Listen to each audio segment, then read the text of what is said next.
got another forced March committee meeting. We've been told to keep it to a half hour. So as usual, I'm going to just say, Mr. Vukovich, take it away. For the record, we've been asked. No. It was one of those. A couple things this broke for the committee to consider. Tonight, we are going to be acting upon a resignation of an ELA teacher who's doing a change in careers. We'd ask you to approve that, but also give us permission to post, advertise, and interview for that. We'd like to hire that position. We looked at our enrollment. We think the numbers justify it, and we'd ask you to go ahead and prove it. It's someone at the middle school who's done a great job for us, but is moving on. She had a call to, I believe, ministry, and I don't want to misspeak, but she's moving on, and we want to support her, but also make sure we place the position. We will be underneath the gun a little bit, so I did add it for tonight, only because the amount of time it takes to post, interview, hire, etc. It'll be pushing here in July, but we'd like your permission for that tonight. So- Mine. Everybody else? Okay. B1B, a little bit different. What I'm asking you to do here, Ms. Broden, committee, is to approve 2 positions, both anticipated vacancies, but we're only going to hire 1. We are going through some conversations about someone who may be moving on, resigning, and we want to wish that person nothing but the best, but that's not there yet. So I can't act upon that at tonight's meeting. Only one of those 2 positions we needed. That's the first thing. Second thing, we'd have to talk to the librarians and others to see what position or direction they want us to take.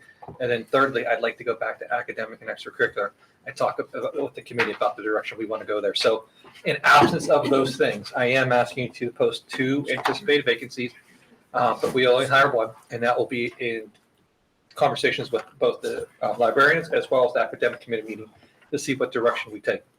If you say, Michael, why are you doing this now? We're just running out of time again. If we wait till June 27th to act upon the possible resignation, that would then require us to post for another 4 weeks, 5 weeks. Then we can hire in August, and then they could be held 60 days. So we're still trying to, as that individual works out what they got to do, still move the organization forward. But you only need 1 of the 2. I just can't tell you which one we want. We want to have that conversation with the librarians. We also want to have the conversation with the academic committee meeting, if that makes sense. The bottom line is we're not creating a new position. That's We're correct. going to replace. Yes, ma'am. Yes, ma'am. We talked about this in academic and encourage you to get to post and move forward with both positions, but knowing one would be selected. This one's a little different. Something came up that I sent you about an email that I can't talk about, but that's something that came up that we have to work on. Yes. Only because it's executive session, not to be cryptic, right? Okay. Okay. Proceed.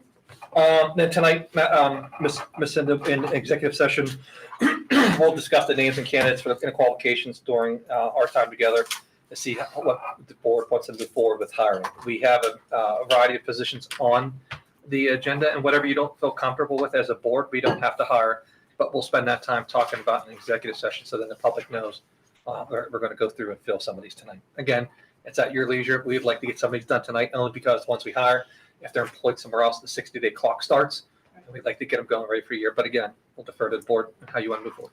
Well, we've been working toward that all summer, so we're Yes, ma'am. all spring. Yes, ma'am. Okay.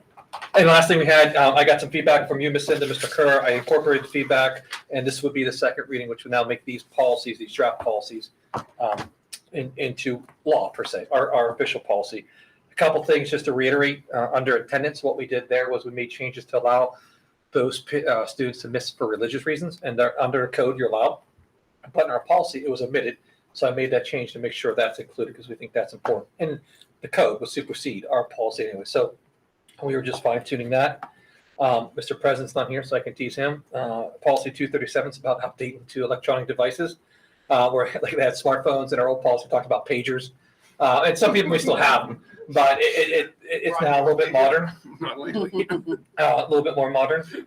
220 puts greater controls about how students can and cannot express themselves and disseminate materials.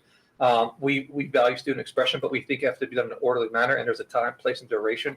So we spelled that out in the policy as well as our AR to have better control over that. Because as much as we want to promote student voice, we also think you got to go to class too. And what that policy does is now put us in a better foothold. If something were to come up again like that, we have a little bit more control, a little bit more structure. Because some of the complaints we got were about those issues. So we think we tightened that up as well. Controlled substances paraphernalia. This is, again, advancing with the technology of vaping and other information coming down the road. So this is just an update about that. Student discipline, it does a couple things here. What this does, Ms. Cinda, and I think it's important, it gives us greater leeway and latitude over non-school issues that in the past we didn't have. And then secondly, it includes in our code of conduct restorative practices as a possible means of dealing with said discipline. So, again, we vetted those through PSBA. They came from PSBA. We edited them, sent them back, and it's up to the board for the second reading if you feel comfortable seeing it. I'm fine with all of them. I've read them 3 times now, so anybody else? Tammy? No, I'm fine with them. I especially like when you were saying about off-school property, that it's still gonna be subject to the school board and the various tests, including, so it leads to some future scientific tests that come up later on. I mean, and there's still some nexus there. We have to prove a nexus of the relationship between what happened outside and inside. So that's still incumbent upon us to prove that. But what's nice is we can now include that in our student handbook. So students are now aware of that. And, one thing we could do is have students sign off on that they read and review the handbook. Wait, I'm not sure if they do that now. I know we give everyone a copy. Do we still require a sign off as well? Yeah, there's a parent and student sign-off sheet that we collect. And that's important for due process case or discipline cases that I would use as evidence in a disciplinary hearing. We do it at the elementary too, Mike. When, We do it at the elementary also. Okay, Yeah. good. and exactly when will the handbook be updated? Is August. that- Wait, okay. If that's okay, Ms. And the only reason No, why I is just- I just wondered.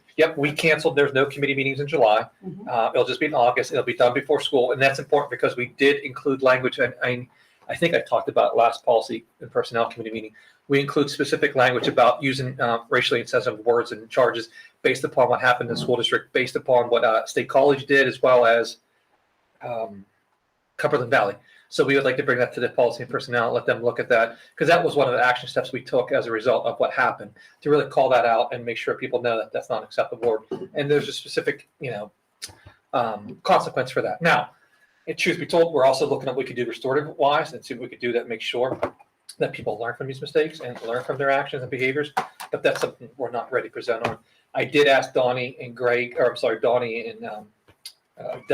to have it ready for this week, but Donnie's on vacation. And I'd rather get this one right and make sure you have time to look at it. I try to give everything to you like a week or two in advance, and I'd like to continue that because we are going to revamp it quite significantly, at least in style and format. Right now, it's done under Publisher, and no offense, I don't know who uses Publisher anymore. I at least like it in the Google Doc, so when we edit it, it's quick, it's simultaneously, and it's a little bit more user friendly. So we're working on that. I don't have it done yet. Okay. We're done. We are. 8 minutes. As I That's it? I mean, No anybody have pressure for anything next else? Sure. That's all No right. pressure for bills and grounds, just saying. Yeah. Tom, you got You come 2 minutes late to the meetings and you're done. Yeah. Oh, yeah. I try to throw a couple of logs in. Shut her down. Slow her down. All right.